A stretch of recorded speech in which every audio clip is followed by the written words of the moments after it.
Bismillahirrahmanirrahim. Assalamualaikum warahmatullahi wabarakatuh. Saudara pemirsa channel terpilih MTA TV dimanapun Anda berada.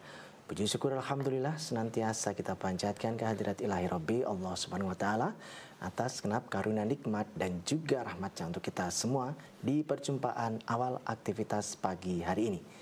Kita jumpa kembali di program unggulan Fajar Hidayah dan Alhamdulillah sudah hadir beliau Ustadz Dr. Insinyur Didi Djoko Susilo STMT IPM yang nanti akan melanjutkan pelajaran sekaligus memberikan pencerahan untuk kita semua di kesempatan pagi kali ini. Assalamualaikum warahmatullahi wabarakatuh Ustaz. Waalaikumsalam warahmatullahi wabarakatuh. Kabar baik dan sehat pagi Ustaz. Alhamdulillah sehat. Alhamdulillah, Sehat ya. Alhamdulillah baik Ustaz. Alhamdulillah. Ya. Dan pemirsa nanti bisa bergabung bersama kami di line telepon 02716793.000, SMS ataupun di WA kami di 08 11 255 3000. Segera kita simak pelajaran kita pagi ini. Silakan Ustaz. Baik. Bismillahirrahmanirrahim. Innal hamdalillah nahmaduhu wa nasta'inuhu wa nastaghfiruh.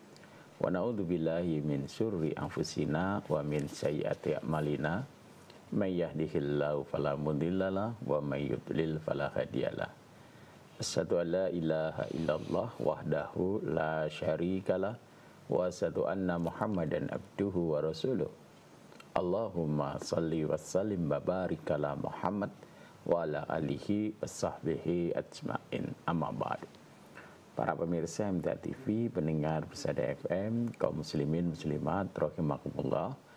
Alhamdulillah, puji syukur kita panjatkan kehadirat Allah Subhanahu wa taala atas curahan nikmat karunia yang senantiasa Allah karuniakan kepada kita, hamba-hamba Allah yang beriman kepada Allah Subhanahu wa taala. Hamba yang meyakini bahwa dirinya adalah hambanya Allah, ciptaannya Allah, dihadirkan dalam kehidupan di dunia untuk mengabdi kepada Allah Subhanahu wa taala. Hamba yang pada saat yang sama meyakini bahwa ketika dia dihidupkan dalam kehidupan di dunia, nanti ada saatnya akan kembali kepada Allah Subhanahu wa taala. Itu satu nikmat yang perlu kita syukuri. Ketika dalam kehidupan kita di dunia ini, kita punya keimanan kepada Allah Subhanahu wa ta'ala. Nah, dengan keimanan itu tentu kita berusaha agar menjalani kehidupan ini mengikuti petunjuk-petunjuk Allah Subhanahu wa ta'ala. Satu nikmat lagi bahwa di awal hari kita bersama-sama merenungi, memikirkan, berusaha mengkaji, mempelajari petunjuk-petunjuk Allah Subhanahu wa taala sehingga kita tidak keliru di dalam memilih amal. Sebagaimana kita ketahui bahwa kita ini hidup memang di dunia. Kita ini setiap pagi ya mengawali aktivitas, kemudian nanti bekerja dalam kehidupan di dunia ini. Sehingga kemudian kadang-kadang sebagian besar manusia menjadikan seolah-olah bahwa hidupnya hanya di dunia ini saja. Jika kemudian semua sumber dayanya, kemampuannya diupayakan, diusahakan untuk meraih ya segala sesuatu yang nampak dalam kehidupan di dunia. Tetapi ya ketika kita membaca petunjuk-petunjuk Allah Subhanahu wa taala, mestinya kita sampai pada satu kesimpulan bahwa kita ini sebenarnya pada akhirnya tidak akan menetap dalam kehidupan di dunia ini saja. Kita itu tidak selamanya hidup di dalam kehidupan di dunia ini. Jadi kalau dibahasakan, sebenarnya dunia itu bukan tempat tinggal kita, tetapi dunia itu tempat kita meninggal gitu. Karena fase kehidupan kita ternyata tidak berhenti dalam kehidupan di dunia. Orang yang beriman ketika membaca ayat-ayat Allah Subhanahu wa taala nanti akan sadar bahwa dia ketika hidup di dunia ada ajal, ada batas waktu, ada satu saat di mana kita meninggalkan kehidupan di dunia. Nah, ketika selesai dalam kehidupan di dunia, bukan berarti kemudian urusan kita selesai. Nanti ada lanjutannya, ada kehidupan setelah kematian. Maka Allah Subhanahu wa taala mengingatkan kepada kita, a'udzubillahi minasyaitonirrajim, kaifa takfuruna billahi wa kuntum amwatan fa ahyakum. Summa yumitukum, summa yuhyikum, summa ilaihi turja'un. Kenapa kamu kufur, ingkar kepada Allah Subhanahu wa taala? Padahal dulu kamu tidak ada. Kita ini dulu semuanya enggak ada. Silakan direnungkan, difikirkan ya. Kalau sekarang umur kita 40 tahun, ya berarti 41 tahun yang lalu kita belum ada. Kalau sekarang umurnya 50 tahun, ya berarti 51 tahun dulu kita belum ada gitu. Summa yuhyikum, kemudian Allah hadirkan kita dalam kehidupan di dunia gitu. Nah, ketika kemudian kita ada dalam kehidupan dunia, ketahuilah bahwa nanti ada saatnya kita tidak ada lagi. Summa yumitukum, kemudian kita akan mati. Perhatikan, mungkin orang-orang yang di sekeliling kita, tetangga kita atau keluarga kita yang dulu ada bersama kita, nanti ada saatnya ternyata kemudian sekarang sudah tidak ada ya. Si fulan sudah tidak ada, si fulan sudah tidak ada gitu. Nah, ini tentu ayat dari Allah Subhanahu wa taala, dan Allah beri nikmat bagi orang yang beriman, yang mau membaca, mengkaji, mempelajari Quran, ketemu gitu loh. Oh, ternyata memang sudah Allah kabarkan. Setelah kita ada di dunia ini, kita kemudian nanti akan menjadi tidak ada. Akan kembali kepada Allah Subhanahu wa taala. Dan ketika kemudian kita kembali kepada Allah Subhanahu wa taala, Allah kabarkan bahwa apa yang kita lakukan ini akan ditanya oleh Allah Subhanahu wa taala. La tus'alunna yauma idzin anin naim. Sungguh pasti akan kami tanya ya, apa segala nikmat yang aku berikan itu. Oleh karena itu kemudian kita mesti renungkan bahwa kehidupan kita di dunia itu sebenarnya bukan untuk menikmati gitu, tetapi ini adalah jalan kita untuk kembali kepada Allah, jalan kita untuk mempersiapkan diri sebaik-baiknya ketika nanti kembali kepada Allah Subhanahu wa taala. Dalam satu hadis pun juga disebutkan, ad-dunya mazra'atul akhirah. Dunia ini adalah ladang tempat kita menanam, tempat kita bercocok tanam yang hasilnya akan kita tuai nanti di akhirat kelak. Maka ini persiapan kita, ini amal yang harus kita persiapkan ya dalam kehidupan di dunia untuk mencari kesenangan, kebahagiaan negeri akhirat.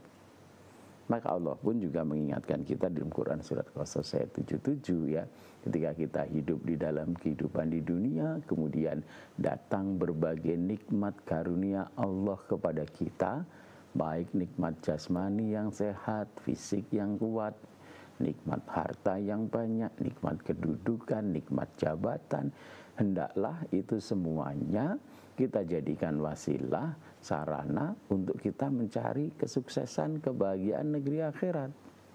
Wabtaghi fima ataqallahu daral akhirah wala tansa nasibaka minad dunya wa ahsin kama ahsanallahu ilaik. Itu. Dan carilah pada apa yang aku anugerahkan kepadamu, ya, di segala nikmat, segala karunia yang Allah anugerahkan pada kita. Kedudukan, jabatan, harta, kesehatan, semua karunia Allah Subhanahu wa taala yang tadi di depan nanti akan disoal, ditanya oleh Allah Subhanahu wa taala, maka perintah Allah gunakan untuk mencari kesuksesan, kebahagiaan, kesenangan negeri akhirat. Wala tansa nasibaka minad dunya. Nah, dunianya ini ya, apa yang ada dalam kehidupan dunia kita ini, gunakan itu untuk mempersiapkan diri, untuk beramal, untuk berbuat demi kebahagiaan, kesuksesan negeri akhirat. Jangan sampai sesuatu yang menjadi sarana, menjadi jalan, malah kemudian kita jadikan sebagai tujuan itu. Sehingga kemudian kita lupa bahwa tujuan kita sebenarnya adalah kesenangan, kebahagiaan negeri akhirat, karena mungkin kenikmatan-kenikmatan dunia yang datang pada kita lupa dengan tujuan utama. Kita ada pada jalan gitu. Ya nanti kita nggak sampai gitu. Nggak sampai kepada tujuan utama bagi seorang yang beriman kepada Allah Subhanahu wa taala. Kesuksesan, kebahagiaan negeri akhirat. Maka Nabi juga mengingatkan ya bahwa ketika di dunia jangan lupa, jangan lalai gitu. Ya, karena tujuan kita yang utama itu adalah akhirat ya. Orang yang beriman menetapkan bahwa tujuan utama dalam kehidupan dunia ini adalah kesuksesan, kebahagiaan negeri akhirat, dijauhkan dari nerakanya Allah, dimasukkan ke jannahnya Allah Subhanahu wa taala gitu. Maka dalam kehidupan di dunia Nabi pun juga mengingatkan dalam satu hadis, kun fid dunya ka'annaka gharibun au abir sabil. Ya, jadilah kamu dalam kehidupan di dunia ini seperti orang asing atau seorang pengembara atau musafir ya. Jadi ini jalan yang sedang kita tempuh, perjalanan yang sedang kita jalani, kita tempuh begitu, bukan tujuan itu. Nah, kadang-kadang ketika kita berada dalam kenikmatan-kenikmatan kehidupan di dunia, kita merasa seolah-olah ini tujuan kita, sehingga kemudian semua nikmat karunia Allah kita nikmati dalam kehidupan di dunia ini gitu. Kita turutkan hawa nafsu kita gitu, kesenangan kita. Lupa beramal, lupa berbuat, lupa untuk mempersiapkan diri ya untuk kehidupan yang lebih kekal gitu. Maka ketahuilah bahwa apa yang ada di dunia ini satu saat akan kita tinggalkan atau satu saat bisa jadi meninggalkan kita begitu. Oleh karena itu tetap kokoh jadikan akhirat itu sebagai tujuan kita. Sementara ketika kita sedang dalam kehidupan di dunia, tentu harus kita perlakukan kehidupan kita dengan baik sehingga tidak melupakan hakikat tujuan kita, kesenangan negeri akhirat. Oleh karena itu, ya, maka bagaimana agar kita tetap tidak terperdaya, tidak terlena, agar tetap konsisten, istiqomah dalam tujuan kehidupan kita. Yang pertama tentu kita harus senantiasa mengokohkan niat kita, meluruskan niat kita di dalam setiap amal, setiap perbuatan dalam kehidupan kita di dunia. Hakikatnya kita peruntukkan untuk meraih kebahagiaan, kesuksesan negeri akhirat kita gitu loh. Jadi semua aktivitas ketika kita bekerja dalam kehidupan di dunia, niatkanlah bukan hanya sekedar untuk memperoleh kesenangan dunia gitu. Dan itu ada dicontohkan oleh Nabi sallallahu alaihi wasallam. Termasuk ketika kita bekerja amal yang seolah-olah itu bernilai dunia, tetapi ketika kita niatkan dengan lurus bahwa kita bekerja itu karena Allah, menjaga, memenuhi tanggung jawab kita sebagai hamba Allah gitu. Nah, maka itu juga bernilai akhirat gitu. Nah, tentu kemudian kalau supaya amal perbuatan kita yang tata lahirnya adalah aktivitas dalam kehidupan di dunia bernilai akhirat, tentu ya apa yang kita lakukan mengikuti petunjuk-petunjuk Allah. Ketika mencari nafkah, ya carilah nafkah dengan yang halal. Ketika Allah amanatkan kedudukan, ya jaga amanah kedudukan itu. Gunakan di jalan-jalan Allah. Jauhkan diri dari bermaksiat kepada Allah Subhanahu wa taala. Jauhkan diri dari cara-cara yang tidak halal gitu. Jaga diri supaya tetap adil, tetap tidak berbuat zalim dan seperti itu. Jadi itu bentuk bahwa apa yang kita lakukan itu betul-betul kita niatkan untuk kebahagiaan, kesenangan negeri akhirat gitu. Demikian juga ya ketika Allah karuniakan kepada kita misalkan kedudukan, harta misalkan, juga gunakan harta itu bawa pada jalan-jalan yang diridhoi oleh Allah Subhanahu wa taala. Jangan kemudian harta yang Allah titipkan kepada kita gunakan untuk memenuhi kesenangan hawa nafsu kita gitu loh. Ya, kita lalai, kita lupa kewajiban terhadap harta kita. Di sana ada zakat, di sana ada infak, Di sana ada jalan-jalan yang harus kita penuhi dengan harta kita. Sementara ketika Allah titipkan itu, kita gunakan untuk kesenangan pribadi kita saja begitu. Kita gunakan untuk memperturutkan hawa nafsu kita. Kita merasa seolah-olah kehidupan kita kekal karena Allah berikan kepada kita harta yang cukup. Kita lupa sang pemberi harta. Kita lupa kepada Allah. Kita lupa bahwa Allah menitipkan hak-hak orang lain pada harta kita itu. Nah, maka itu sebagai bentuk bahwa kita ini konsisten untuk cita-cita kita kesenangan negeri akhirat, maka harta yang Allah titipkan pada kita gunakan untuk jalan-jalan kebaikan, ya. Gunakan waktu selama Allah beri karunia kita setiap pagi masih hidup, masih bangun, masih bernafas, maka niatkan, azamkan waktu kita untuk berbuat kebaikan, untuk beramal soleh. Ya, jaga diri kita dari niat-niat kemauan untuk berbuat maksiat terhadap Allah, untuk berbuat dosa, melakukan pelanggaran terhadap larangan-larangan Allah Subhanahu wa taala. Waktu hidup kita, ketahuilah ya, tadi sudah kita sebutkan, tidak selamanya kita hidup di dunia. Hari ini misalkan kita dibangkitkan, dihidupkan lagi oleh Allah Subhanahu wa taala, ayo kita maknakan bahwa Allah Subhanahu wa taala masih karuniakan kesempatan pada kita untuk berbuat baik, beramal soleh gitu. Maka niatkan dari awal, hari ini saya akan berbuat baik, saya akan beramal soleh.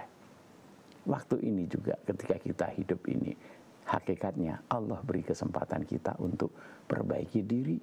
Kesalahan, dosa yang kemarin kita lakukan, hari ini kesempatan kita untuk berhenti, hari ini kesempatan kita untuk bertaubat, beristighfar, perbaiki diri gitu. Maka nanti waktu hidup yang Allah masih karuniakan kepada kita akan menjadi bermanfaat gitu. Azamkan kita ya untuk meninggalkan maksiat, dosa, pelanggaran ya yang mungkin kemarin masih kita lakukan gitu. Jaga diri dari tipu daya dunia. Dunia ini memang melalaikan, dunia ini memang menyenangkan begitu. Tetapi ketahuilah bahwa Allah memperhatikan apa yang kita perbuat dalam kehidupan di dunia ini gitu. Dalam satu hadis riwayat Imam Muslim, Rasulullah SAW juga memberi kabar pada kita, inna dunya khulwatun khodiratun. Dunia itu manis, hijau, menyenangkan. Wa innallaha mustakhlifukum fiha. Allah kuasakan dunia itu kepada kita. Ya, kita boleh menikmati kesenangan dunia, hidup karena kita masih hidup dalam kehidupan di dunia ini. Tetapi ketahuilah ya, fayang duru kaifa ta'malun. Allah nanti melihat, memperhatikan bagaimana kita berbuat dalam kehidupan di dunia ini gitu. Apakah kita kemudian terperdaya, lalai begitu, atau ya kita berbuat dengan bertimbang bahwa apa yang kita perbuat dalam kehidupan di dunia ini nanti akan kita pertanggungjawabkan di hadapan Allah.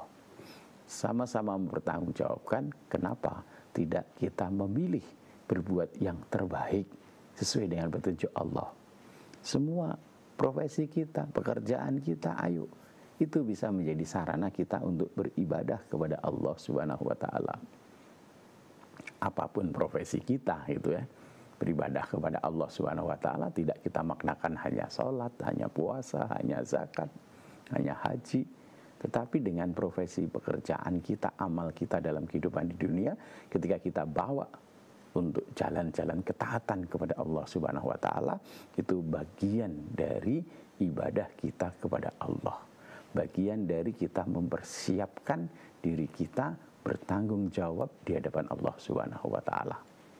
Maka mudah-mudahan ya kondisi, profesi, amal yang sekarang ini kita jalani, yang akan kita tempuh misalkan hari ini, ayo kita lakukan sesuai dengan petunjuk Allah Subhanahu wa taala. Yang jujur kalau kita berdagang, ya, yang adil kalau kita menjadi pemimpin, amanah dengan jabatan-jabatan yang ada pada kita. Insyaallah dengan demikian, ketika kita di hadapan Allah Subhanahu wa taala bisa mempertanggungjawabkan kesempatan hidup yang Allah karuniakan kepada kita, bisa mempertanggungjawabkan semua nikmat yang Allah karuniakan kepada kita. Kita jadikan kehidupan dunia ini sebagai jalan untuk memperoleh kebahagiaan, kesuksesan di negeri akhirat kelak. Bahagia sukses di negeri akhirat sebagaimana Allah sampaikan kepada kita, faman yuhyiha anin nari wa udkhilal jannata faqad faz. Yang berbahagia, yang beruntung adalah hamba Allah yang dijauhkan dari api neraka dan dimasukkan ke jannahnya Allah Subhanahu wa taala. Demikian, mudah-mudahan bisa bermanfaat untuk kita semuanya. Ya. Baik pemirsa, kami harapkan Anda nanti bisa menyiapkan beberapa pertanyaan. Silakan bisa bergabung nanti di line telepon 02716793000, SMS ataupun di WA kami di 08112553.000. Namun sebelumnya kita akan simak beberapa informasi dalam rangkaian jeda pariwara berikut ini. Saat channel terpilih MTA TV dimanapun Anda berada, terima kasih Anda masih setia bersama kami, khususnya di program unggulan Fajar Hidayah pagi ini. Kesempatan bertanya yang pertama kami persilahkan di line telepon 02716793000, kami persilahkan. Halo, Assalamualaikum. Halo, Assalamualaikum. Waalaikumsalam warahmatullahi wabarakatuh. Ya, dengan siapa di mana Bapak? Pak Hadi di Palembang. Ya, silakan Pak Hadi, Palembang. Terima kasih. Assalamualaikum warahmatullahi wabarakatuh, Pak Ustaz. Waalaikumsalam warahmatullahi wabarakatuh. Ini Pak Ustaz, mama saya sudah meninggal. Ngakunya dia Islam tapi nggak sholat. Tapi dia disolati waktunya itu. Bapak saya juga sudah meninggal. Umur hidupnya hanya sholat 1 bulan. Pada waktu rumahnya untuk jamaah sholat tarawih. Habis itu ya udah habis, nggak sholat lagi. Ya walaupun sholatnya hanya rubuh-rubuh bidang itulah. Nah, bagaimana Pak Ustaz? Kedua orang tua itu apakah wajib didoakan untuk memintakan ampun? Mohon penjelasannya. Terima kasih. Wassalamualaikum warahmatullahi wabarakatuh. Waalaikumsalam warahmatullahi wabarakatuh. Jadi sebagaimana kita kaji bersama bahwa sholat itu ibadah yang pokok di dalam agama kita. Nabi SAW mengajarkan kepada kita ya, perintah sholat itu satu ibadah yang dalam kondisi apapun tidak bisa ditinggalkan gitu. Maka ketika Nabi SAW mengutus Mu'ad ya untuk berdakwah pada satu kaum, maka Nabi perintahkan yang pertama seru untuk bersyahadat gitu. Seru untuk bersyahadat dulu. Nah, ketika kemudian dia sudah bersyahadat, maka dia sudah menjadi orang Islam gitu. Maka kemudian setelah bersyahadat, maka Mu'ad diberi nasihat oleh Nabi, setelah itu ajarkan sholat gitu. Supaya mereka sholat. Tahapannya begitu. Nah, setelah sholat baru diperintahkan untuk mengeluarkan zakat gitu. Nah, Nabi SAW sangat menekankan kewajiban tentang sholat ini, ya. Bahkan beliau bersabda, al-ahdu bainana wa bainahum as-sholah. Perjanjian antara kami, pemisah, pembeda antara kita orang yang beriman dengan orang-orang kafir itu as-sholah. Waman tarokaha faqad kafar. Barang siapa meninggalkan sholat maka dia sungguh sudah kafir gitu. Nah, selain itu Nabi juga mengajarkan kepada kita awaluma yuhasabu bihil abdu as-sholah. Nanti di yaumil kiamah yang pertama dihisab itu adalah sholatnya. Kalau pada diri seorang hamba ada sholat, maka kemudian dicek sholatnya. Fa'in soluhat sairu amali. Kalau baik, maka baik seluruh amalnya. Maka ini mengindikasikan bahwa pokok sholat itu dalam kehidupan kita sebagai seorang mukmin, sebagai seorang muslim, mukminah, muslimah begitu. Maka ketika misalkan orang tua kita tata lahirnya ngaku Islam, kemudian tetapi dia mengingkari kewajiban sholat, tidak sholat, maka hakikatnya dia bukan orang Islam. Kalau dia bukan orang Islam, maka kita ya selesai ketika kemudian orang tua kita sudah meninggal. Tidak ada kewajiban untuk kita memohonkan ampun. Nah, bagaimana nasibnya? Kita serahkan saja kepada Allah Subhanahu wa taala. Tapi ketika misalkan orang tua kita sholat gitu, pernah sholat, kemudian karena satu hal malas atau lalai, lupa, ya dia tetap sebagai seorang muslim. Kalau seorang muslim kemudian meninggal, maka kita doakan. Urusannya diampuni oleh Allah atau tidak, itu kita serahkan kepada Allah Subhanahu wa taala gitu. Kalau kita pernah lihat, pernah tahu bahwa oh bapak saya sholat begitu, kemudian karena kelalaiannya gitu, kemudian lupa tidak sholat, maka dia bermaksiat kepada Allah Subhanahu wa taala. Maka boleh didoakan kalau yang seperti itu. Apakah doa kita dikabulkan oleh Allah apa tidak? Ya, itu hak prerogatif dari Allah Subhanahu wa taala. Demikian Pak Adi. Ya. Kita beralih di pertanyaan WA Ustaz dari Ibu Sri di Purworejo. Ada tuntunan zikir pagi dan petang Ustaz. Kami memahaminya zikir pagi itu adalah setelah sholat subuh. Benarkah yang demikian? Ya. Kemudian untuk zikir yang petang kami masih bingung Ustaz, apakah setelah sholat asar ataukah setelah sholat maghrib? Ya Ibu, jadi kalau yang pagi setelah sholat subuh betul boleh ya. Setelah sholat subuh sampai ya waktu duha itulah, itu masih di waktu pagi. Kalau duhur sudah siang itu ya. Kemudian untuk yang sore atau petang, ya setelah sholat asar sampai maghrib ya. Kalau maghrib itu sudah masuk malam ya, jadi bukan setelah maghrib.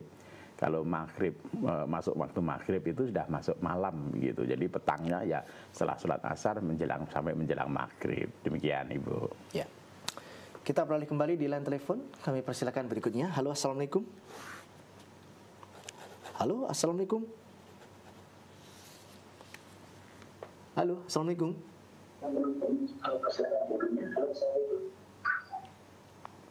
Halo, assalamualaikum. Waalaikumsalam warahmatullahi wabarakatuh. Ya, silakan Pak Abu Suada ya. Iya Pak Abu Suada. Silakan. Assalamualaikum warahmatullahi wabarakatuh Ustaz. Waalaikumsalam warahmatullahi wabarakatuh. Begini Pak Ustaz, mohon tausiahnya. Saya kan orangnya suka ke masjid. Karena kita rasa berjemaah itu indah banget. Alhamdulillah. Tapi beberapa bulan ini saya mengalami masalah. Tapi saya juga masih pergi, tapi hati kurang nyaman. Begini Pak Ustaz, di masjid itu kalau imam membaca waktu-waktu zuhur itu, anak-anak kecil mengaminkannya itu berteriak-teriak lebih-lebih gitu seperti Allah. Dan kemudian imamnya lagi, apalagi kalau habis sholat isya, saya kan masih berzikir sendirian tuh. Imamnya dan takmir masjidnya itu udah terburu-buru masuk masjid. Akhirnya saya tidak nyaman sholat sunatnya, tidak nyaman sholat zikirnya. Akhirnya habis sholat itu saya langsung pulang ke rumah dan berzikir. Nah itu jadi, dan pada waktu lain anak-anak kecilnya bergurau dan berteriak-teriak begitu Ustaz. Jadi saya memilih dalam beberapa waktu ini, saya memilih untuk pada waktu-waktu zuhur saya tidak turun ke masjid. Subuh, maghrib isya saya tidak turun gitu, karena banyaknya riuh rendah seperti pasar seperti itu. Jadi saya milih tidak turun, tapi di hati ini masih telepon ke masjid ingin turun, tapi gangguannya banyak. Akhirnya saya juga sholat rumah, tapi dalam hati ini bagaimana caranya itu Ustaz. Jadi mohon tausiahnya, tolong berikan tausiah, saya berikan solusi bagaimana menyikapi hal-hal yang seperti ini Pak Ustaz. Atas tausiahnya terima kasih. Assalamualaikum warahmatullahi wabarakatuh. Waalaikumsalam warahmatullahi wabarakatuh. Pak Abu Suada, ya memang ada dua sisi yang harus kita bangun ya. Satu sisi kita ingin mengajak, mengenalkan anak-anak kita ke masjid gitu loh, ke rumah Allah gitu loh. Nah di sisi lain anak-anak kita itu ya masa-masa dia senang bermain-main gitu loh. Nah maka kita coba lihat suatu ketika Rasulullah Shallallahu Alaihi Wasallam ketika sedang sholat ya, kemudian sujud, itu para sahabat heran, ini Rasulullah kok sujudnya lama sekali begitu ya. Nah ternyata ketika Rasulullah sujud itu, cucu beliau itu naik ke punggung beliau gitu, Hasan atau Husain itu ya, naik ke punggung beliau, maka beliau tidak mau mengganggu kesenangannya gitu. Artinya kemudian beliau sujudnya agak lama begitu gitulah. Nah ini satu pelajaran ya, bahwa kita memang ada satu tugas untuk mengajak, mengenalkan anak-anak kita ke masjid ya. Tetapi dengan kondisi kanak-kanak yang mungkin senang bermain dan seterusnya, kita juga harus perhatikan. Jangan sampai bermainnya dia membuat dia lupa bahwa ini di masjid gitu loh. Termasuk ketika misalkan ya, biasanya anak-anak kan begitu aminnya kencang, amin gitu, dan aminnya tidak sebagaimana yang kita pahami dalam tuntunan amin, nah seperti itu kan, amin dengan teriak begitu. Nah ini ada saatnya kita memberikan pelajaran pada anak-anak kita, pengetahuan tentang anak-anak kita, bagaimana adab di masjid, bagaimana adab dalam beribadah. Maka anak-anak yang sudah ke masjid kemudian dikumpulkan oleh takmir, diberi pelajaran, jangan dibiarkan saja begitu. Termasuk misalkan ketika sholat berlari-lari ke sana kemari begitu, tidak usah dimarah, tetapi kemudian diberi pelajaran bagaimana adab ketika kita lewat di depan orang sholat. Berikan pengertian bahwa itu satu larangan dan seterusnya seperti itu. Maka satu, panggil anak-anak kumpul di masjid, betul itu. Anak-anak dorongan orang tuanya ajak untuk berkumpul di masjid. Nah ketika berkumpul di masjid maka takmir yang baik memikirkan bagaimana mendidik anak-anak ini, bagaimana mempersiapkan anak-anak ini menjadi generasi yang nanti meneruskan. Kita berharap masjid kita tidak hanya isinya orang-orang yang sudah lanjut usia gitu loh. Kan banyak ini, sebagian besar masjid kita itu sekarang kita isinya orang-orang tua-tua. Apalagi waktu subuh. Itu orang-orang tua-tua yang ya secara tata lahir sebentar lagi akan meninggalkan dunia. Anak-anak kita tidak kenal gitu. Anak kita senangnya rame-rame itu tok gitu. Maka ajarkan, beritahu itu. Anak-anak kita bagaimana adab, bagaimana perilaku di dalam masjid. Berikan pendidikan-pendidikan. TPA-TPA-nya atau TPQ-nya begitu ya, diajar anak-anak kita, diberi pelajaran. Mungkin di rumah orang tuanya tidak mau memberi pelajaran, maka kita sebagai takmir atau jamaah silakan Bapak sampaikan kepada takmir, diskusikan bersama, ini anak-anak itu generasi penerus kita, generasi penerus yang akan meneruskan dakwah di masjid kita ini. Oleh karena itu sejak awal ayo berikan pendidikan, berikan pelajaran biar dia mengerti bagaimana sholat itu, bagaimana berperilaku di masjid. Jangan jadikan seperti pasar, jangan buat keramaian dan seterusnya begitu. Insya Allah dengan penuh kesabaran ya, jangan marah-marah, malah ya diusir. Oh kalau begitu jangan ke masjid ya, nanti anak kita nggak ke masjid gitu. Ya, tetapi ayo kumpulin, beri pelajaran dengan bahasa tentu sesuai dengan bahasa anak-anak begitu. Nah dengan demikian maka anak-anak akan ngerti, oh kalau di masjid itu harusnya begini, begini. Nah tentu kemudian bekerja sama dengan para orang tuanya begitu. Orang tuanya di rumah juga diminta memberikan bekal. Nanti kalau di masjid jangan membuat keramaian, keributan gitu, ikuti ibadahnya dengan baik dan seterusnya. Mudah-mudahan dengan demikian anak-anak kita menjadi generasi penerus kita. Demikian Pak Abu Syuhada. Ya. Masih ada kesempatan Ustaz, satu lagi Ustaz dari WA menanyakan, berapakah Ustaz jarak tempuh perjalanan ketika kita safar sehingga diperbolehkan kita untuk menjamak dan mengqashar sholat? Apakah ada perbedaan sehubungan dengan kendaraan yang kita gunakan Ustaz? Semisal kita naik bus ataupun naik kereta. Jadi yang kendaraannya tidak ada perbedaannya. Mau naik bis, naik kereta, naik pesawat, naik kuda, naik unta dan seterusnya nggak ada gitu kan. Bukan itu yang menjadi dasar untuk menentukan safar ya. Nah, yang menjadikan dasar untuk safar ya perjalanan yang kita tempuh itu.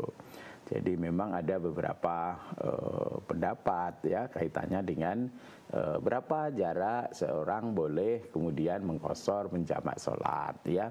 Ada yang 100, ada yang 80 dan lain sebagainya. Nah, tetapi kita merujuk kepada riwayat ya bagaimana Nabi sallallahu alaihi wasallam melakukan itu ya.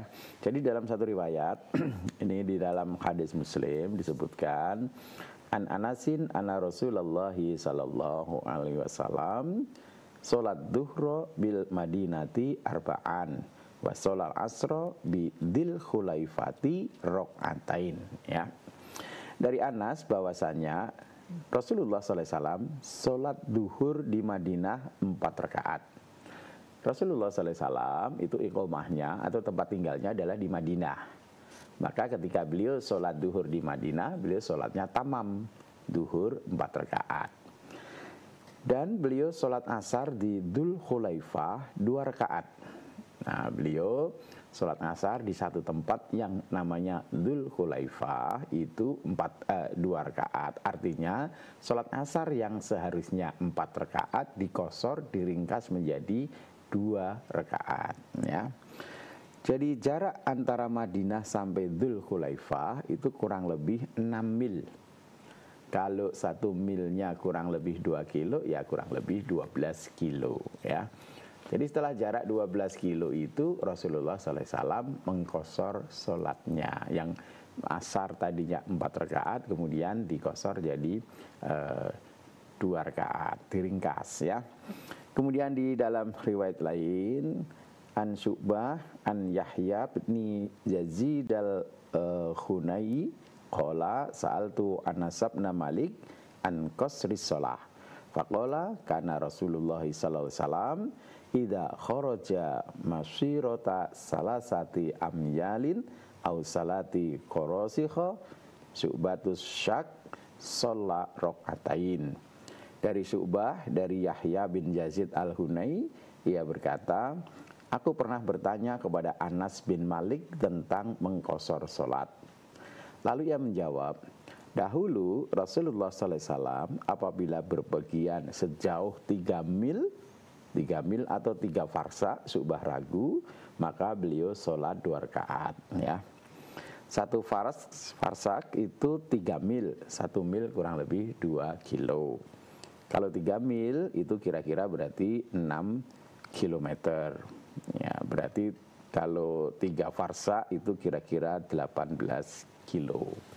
Nah, itu hadis-hadis yang meriwayatkan, menyebutkan Rasulullah SAW melakukan safar dalam kaitannya dengan jarak gitu ya.